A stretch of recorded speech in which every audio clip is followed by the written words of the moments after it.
नमस्कार, आप देख रहे हैं नेक्स्ट 9 लाइव और मैं हूं अंकिता मिश्रा। एक बार फिर से अपने प्रोग्राम में जिक्र करेंगे श्रद्धा वालकर के केस की। जैसे जैसे चार्जशीट के पन्ने खुल रहे हैं वैसे वैसे आफताब पूनावाला की काली हकीकत का पता चल रहा है। 6000 से ज्यादा पन्नों की बनी इस चार्जशीट में किसने ये सोचा था कि आफताब इतनी गहरी चाल चल रहा है, जिसका खुलासा अब पुलिस ने किया है।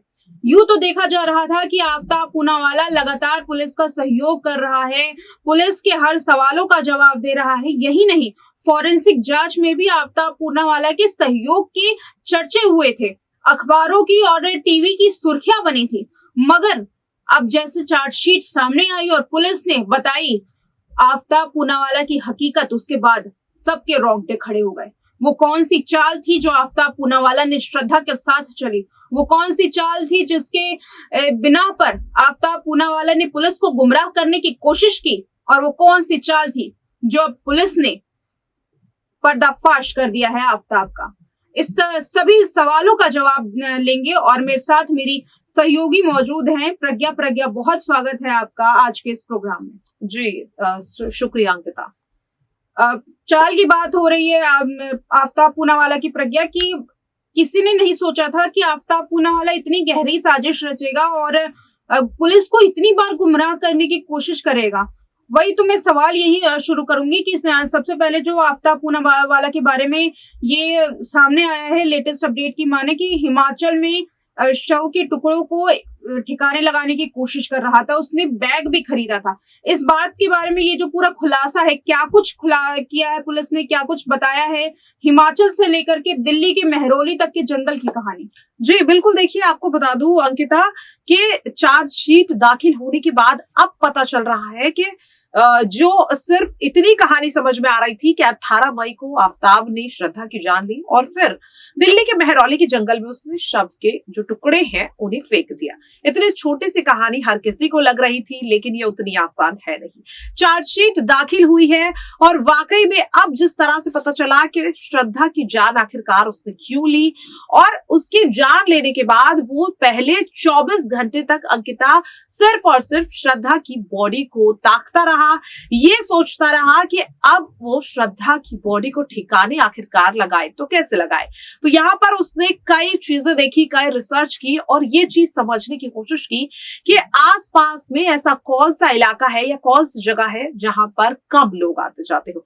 और इसी बीच उससे ख्याल आता है हिमाचल प्रदेश का। दरअसल हिमाचल प्रदेश श्रद्धा और आफताब पहले भी गए थे, एक ट्रिप के लिए दोनों गए थे। तो आफताब बेहतर तरीके से हिमाचल प्रदेश को समझता था, वो जानता था कि कौन सी ऐसी जगह है जहां पर वो श्रद्धा के शव के टुकड़े अगर फेंकेगा तो उसे कोई पकड़ नहीं पाएगा। और वाकई में उसने काफी स्मार्ट मूव लिया, क्योंकि आप ये सोचिए कि मुंबई से आफताब और श्रद्धा थे, दिल्ली में रह रहे थे। ऐसे में पुलिस के लिए ये अंदाजा लगा पाना कि श्रद्धा के शव के टुकड़े हिमाचल में हो सकते हैं, पुलिस सोच भी नहीं सकती थी। जाहिर सी बात है कि वो या तो दिल्ली में खंगालती या मुंबई में, लेकिन वो यहाँ पर नहीं उन टुकड़ों को फेंक पाया। अब क्यों नहीं फेंक पाया वो भी मैं आपको बता दूं। तो दरअसल यहाँ पर चार्जशीट से ये खुलासा हुआ कि आफताब लगभग पूरी तैयारी कर चुका था। श्रद्धा के शव के टुकड़ों को रखने के लिए उसने एक बैग खरीदा, उसमें टुकड़े उसने रख भी दिए।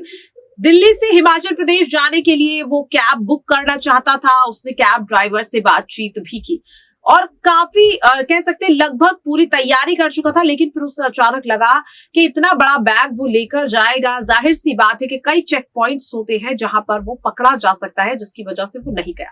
फिर उसने सोचा कि वो अपने किन्हीं दोस्तों के पास जो कहीं ऐसी जगह रहते हो जहां पे कम लोग पाए जाते हो या कम लोगों का आना जाना हो, वो वहां उन्हें ठिकाने लगा देगा। लेकिन फिर क्या हुआ कि धीरे धीरे दिन जैसे जैसे बीतने लगे, श्रद्धा के शव के टुकड़े धीरे धीरे खराब होने लगे, यूं कहीं सड़ने लगे।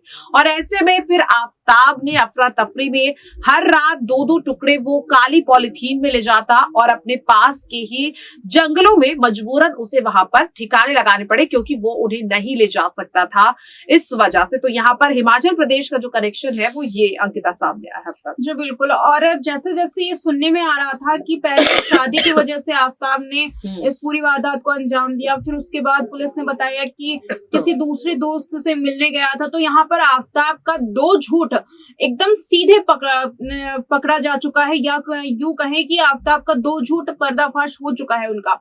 लेकिन अब क्या इस तरीके का आरोपी जो एक और तो पुलिस से बचने के लिए, या यूं कहें कि पुलिस को गुमराह करने के लिए हर वो चाल चलता है, हर वो कोशिश करता है जिसमें वो कहीं ना कहीं कुछ हद तक सफल भी हो जाता है।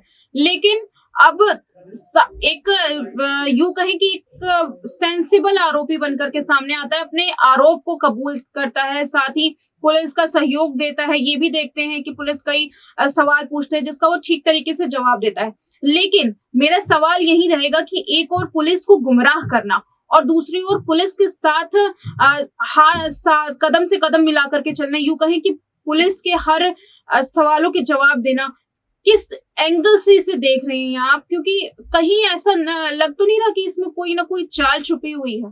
जी बिल्कुल, देखिए आफताब की अगर बात करूं तो अंकिता, भले ही चाहे वो शुरू से खुद को ये दिखाने की कोशिश कर रहा हो कि इस केस में वो हार मान चुका है, वो समझ चुका है कि वो नहीं बचेगा, लेकिन ये पूरी तरह से गलतफहमी है। क्योंकि जब से आफताब जेल में आया है वो लगातार यही प्लानिंग कर रहा है। क्योंकि अगर ऐसा नहीं होता तो आप ये देखिए कि जिस सेल में उसे रखा गया है वो उन कैदियों से लगातार पूछ रहा है। सेल के आसपास जो अधिकारी हैं, जो गार्ड्स हैं, उनसे वो लगातार सवाल पूछता रहता है और कहीं ना कहीं वो घुमा फिराकर बाहर की जो जानकारी है वो हासिल करने की कोशिश करता है।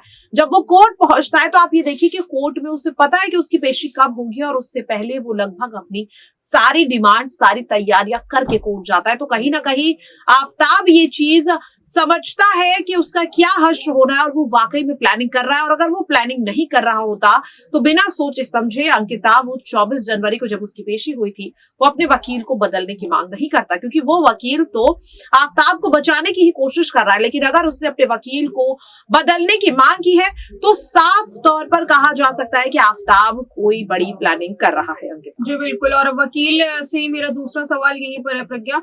बहुत छोटा सा रिएक्शन जानूंगी इसमें कि वकालत की किताब एक ओर पढ़ रहा है, दूसरी ओर वकील को बदलने की बात कर रहा है और ये भी कह रहा है कि मैं अपने वकील का सहयोग करना चाहता हूँ। तो ये जो चाल है ये कहाँ तक कामयाब हो पाएगी उसकी?